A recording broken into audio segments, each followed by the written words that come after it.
এই অবস্থার মধ্যে খাব্বাব গিয়ে উঠলেন এই কথা, লাস্তু উবালি হিনা উক্তারু মুসলিমান, আমার চেহারা যেদিকে রাখো না কোনো অসুবিধা নাই, আমি যদি ইমানের সাথে মারা যাই, ইসলামের সাথে মারা যায়, তাহলে এটাই হলো আমার জীবনের সফলতা।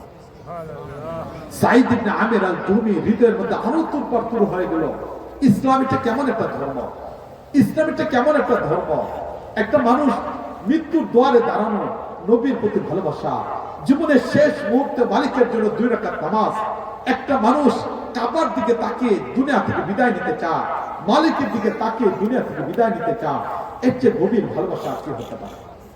যে সাহাবীর কথাটা আমি আপনাদের সামনে তুলে ধরতে চাচ্ছি, সেই সাহাবীটা নবী করিম সাল্লাল্লাহু আলাইহি ওয়াসাল্লাম যখন মক্কায় ছিলেন তখন তিনি ইসলামের বিপক্ষে ছিলেন। বলতে গেলে উনি ওনার চিন্তা, চেতনা, সাধনা, অর্থ সবকিছু ইসলামের বিপক্ষে ব্যয় করতেন।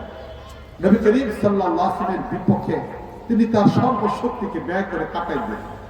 তার নাম ছিল সাঈদ ইবনে আমির আল-জুহনি।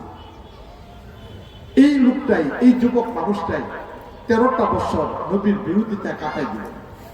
এই 13 বছর চলে যাওয়ার পরে নবী করিম সাল্লাল্লাহু আলাইহি ওয়াসাল্লাম যখন মক্কা থেকে মদিনায় চলে গেলেন, মদিনায় যাওয়ার পরে বদরের যুদ্ধের ময়দানে তিনি ইসলামের বিপক্ষে, উহুদের যুদ্ধের ময়দানে তিনি ইসলামের বিপক্ষে, খন্দকের যুদ্ধের ময়দানে ইসলামের বিপক্ষে। যখন ইসলামের কোনো কাজ হয়, ইসলামকে মিটিয়ে দেওয়ার জন্য শত্রু বাহিনীকে দল তৈরি করে, কাফেলা তৈরি করে, এখানে তিনি অংশগ্রহণ করেন, অর্থ দেন, শ্রম দেন, মুসলমানদেরকে পৃথিবী থেকে মিটিয়ে দেওয়ার জন্য তিনি সর্বশক্তিকে ব্যয় করেন। এর মাঝখানে বদরের যুদ্ধ যখন সংগঠিত হয়, সেই যুদ্ধের ময়দানে তিনি ইসলামের বিপক্ষে ছিলেন। কিন্তু এই বদরের যুদ্ধের ময়দানে মক্কার বড় বড় কিছু নেতা মারা যায়। যে মানুষগুলো মারা যান তাদের মধ্যে একজন ছিল উতবা এবং তার পরিবারের কয়েকজন মানুষ, উতবা, সাইবা, এই পরিবারের বেশ কিছু মানুষ সেখানে মারা যায়।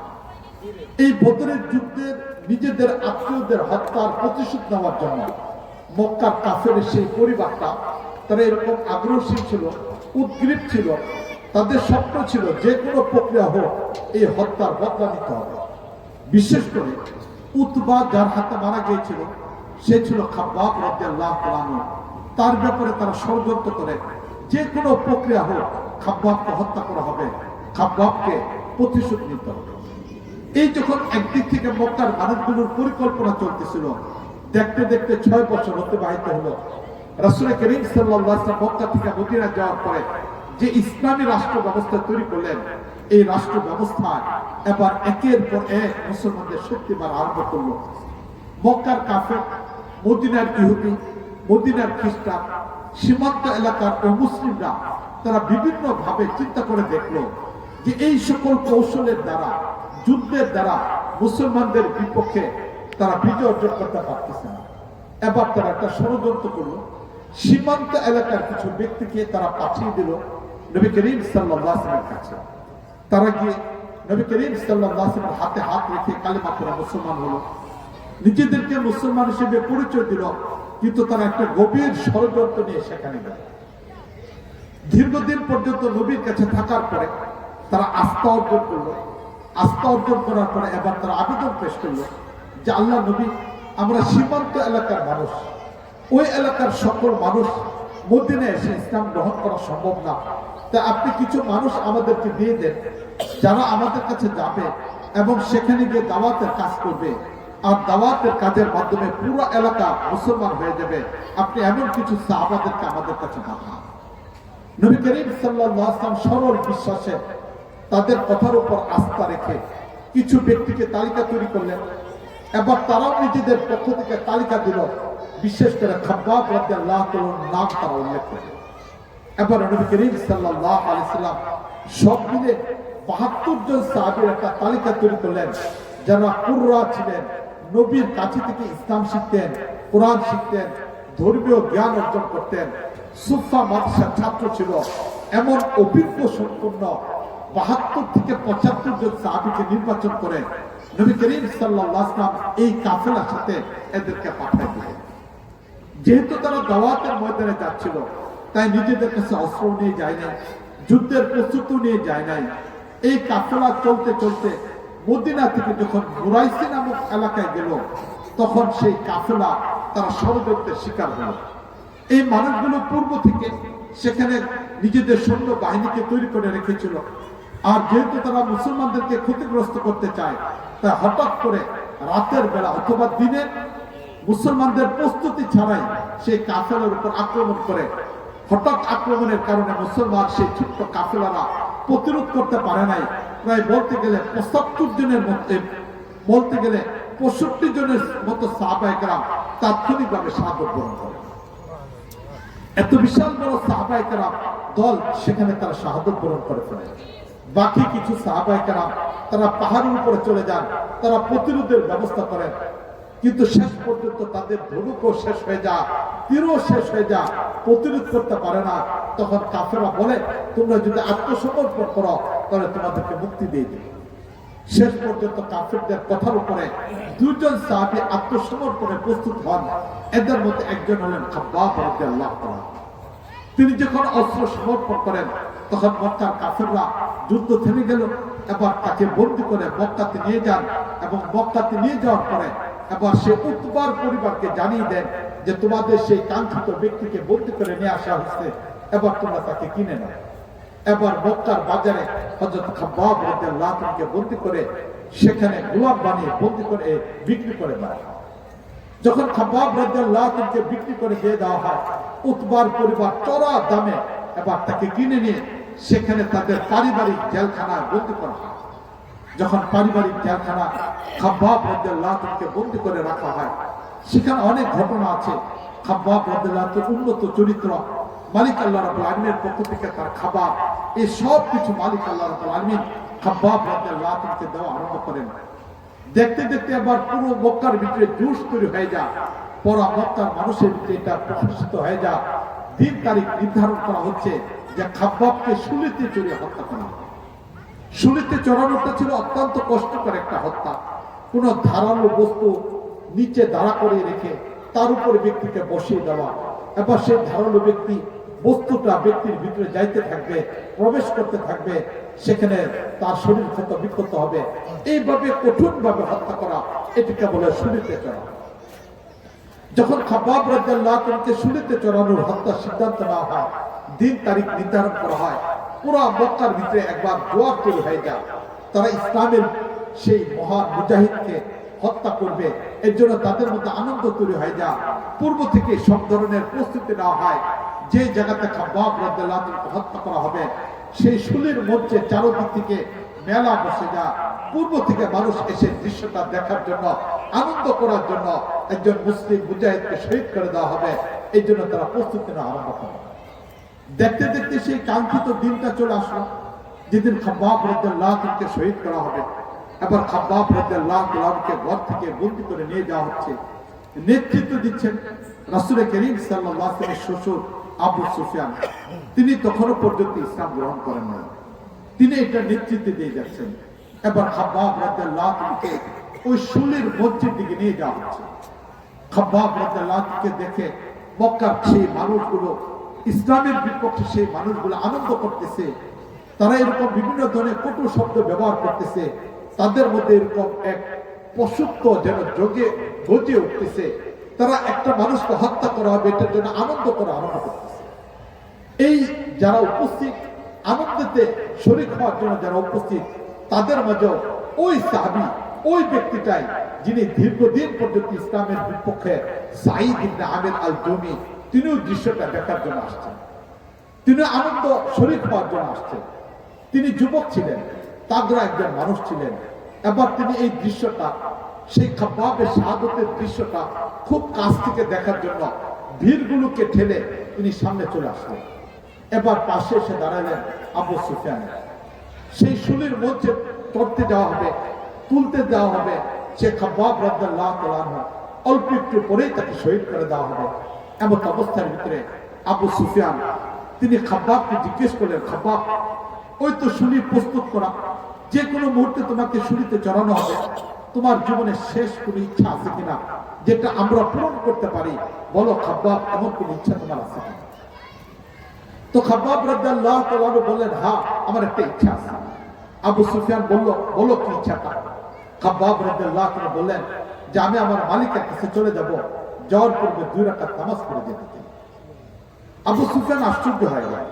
একটা মানুষ জীবনের শেষ মুহূর্তে সে তার আপনজনকে দেখবে, ভালো হতে কোনো খাবারের আবেদন করবে, কিন্তু খাব্বাব তেমন কোনো কথাই বলেন নাই। কারণ খাব্বাব বলেন আমাকে 2 রাকাত নামাজ পড়ার সুযোগ দাও।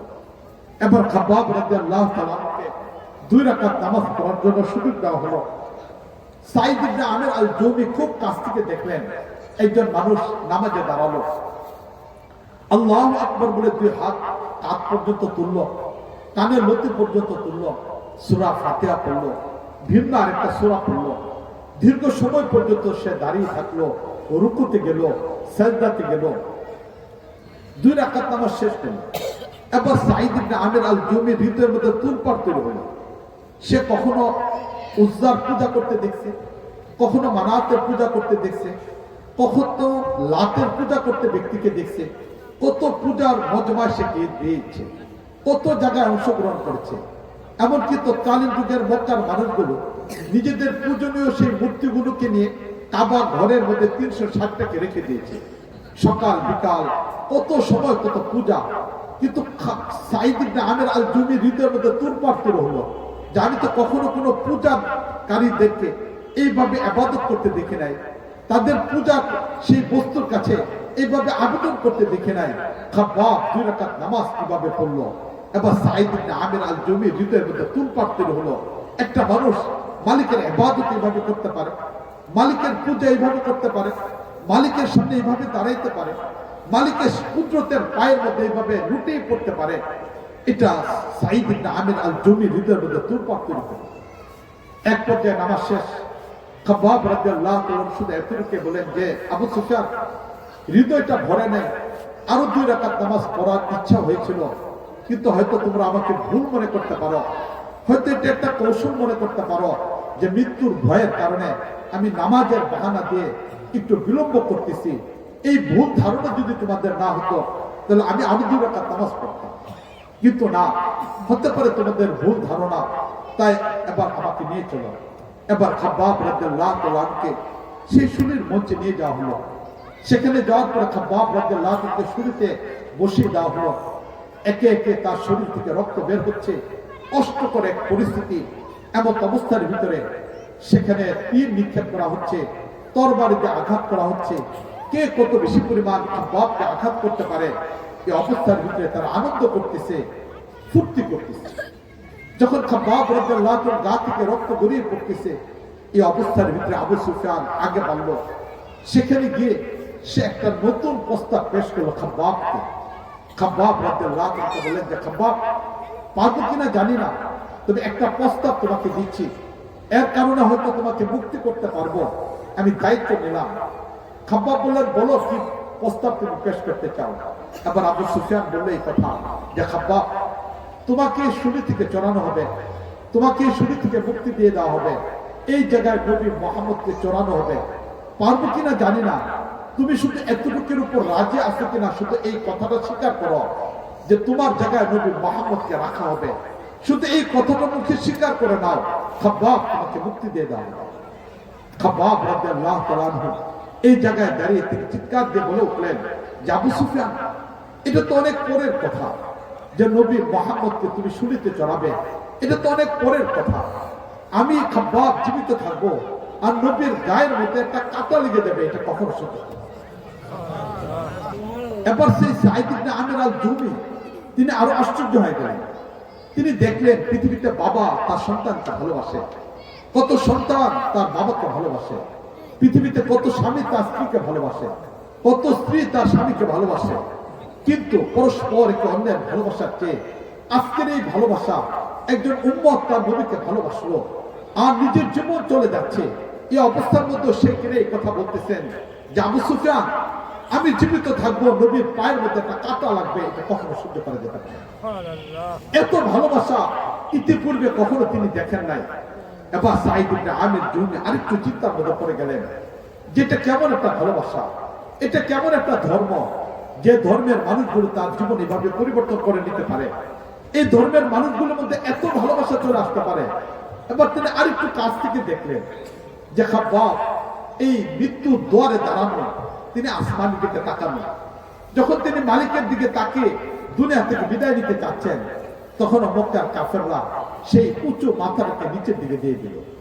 এবার খাব্বাব দুনিয়া থেকে চলে যাচ্ছেন, তিনি আবার তাকাতে যাচ্ছেন সেই কাবার দিকে, মালিকের ঘরের দিকে, কিন্তু না, তারাও সেই মালিকের ঘরের দিকে তাকাইতে দিচ্ছে না, খাব্বাবের চেহারাটাকে ফেরত দিচ্ছে। এই অবস্থার মধ্যে খাব্বাব গিয়ে উঠলেন এই কথা, লাস্তু উবালি হিনা উত্তম মুসলিমান, আমার চেহারা যেদিকে রাখো না কোনো অসুবিধা নাই, আমি যদি ইমানের সাথে মারা যাই, ইসলামের সাথে মারা যায়, তাহলে এটাই হলো আমার জীবনের সফলতা।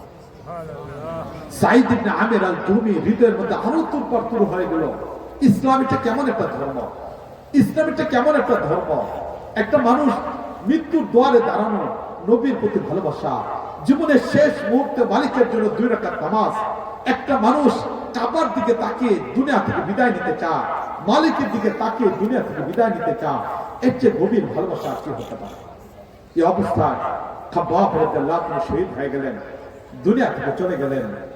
সাঈদ ইবনে আমির আল-জুহমি সহ পুরো মজমার যুবকদের এবার জৌলাস আস্তে আস্তে থামা গেল, তারা এবার শান্ত হলো, তাদের আনন্দ শেষ হলো।